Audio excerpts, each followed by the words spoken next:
আমাদের সময়ের ভালোবাসা একরকম ছিল আর এখনকার জেনারেশনের ভালোবাসা হচ্ছে আরেক রকম। আমার লাভ ম্যারেজ। পারিস খান, আমি তোমাকে অনেক বেশি ভালোবাসি।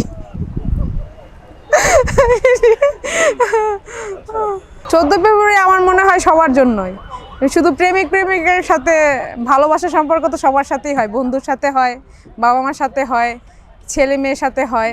আমার লাভ ম্যারেজ বেশি না, এই বছর তো হয় নাই, মেবি 6 মাস। ওয়ারিস খান, আমি তোমাকে অনেক বেশি ভালোবাসি। না, ও তো মানে ফেরেশতার মতো মানুষ, আমার মনে হয় ওর সাথে ঝগড়া হওয়া সম্ভব না। তোমার ভাইই ভাঙায়, ওয়ারিসই ভাঙায়। আমি বেশি ঝগড়া করি, ও করে না, ও খুব শান্ত।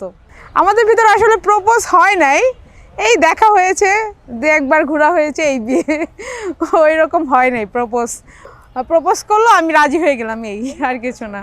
আমাদের সময়ের ভালোবাসা একরকম ছিল আর এখনকার জেনারেশনের ভালোবাসা হচ্ছে আরেক রকম। যেই বিয়ে করুক, ছেলে অথবা মেয়ে, একজন পরিশ্রমী, একজন সৎ মানুষকে বিয়ে করাটা উচিত। হ্যাঁ, ওই যুব সমাজ দেখা যায় যে আপনার আবেগের বশে একজন বেকার ছেলেকে বিয়ে করলো, বেকার দরিদ্র বেকার ছেলেকে বিয়ে করলে তো সে তোমাকে ভালো কখনোই রাখতে পারবে না। তো আমার মেসেজ হচ্ছে এটাই যে সৎ এবং পরিশ্রমী, মেধাবী এরকম ছেলেদেরকে বা এরকম মেয়েদেরকে বিয়ে করলে জীবনে হয়তো উন্নয়ন করা সম্ভব, আর যারা ইসলামিক মাইন্ডের।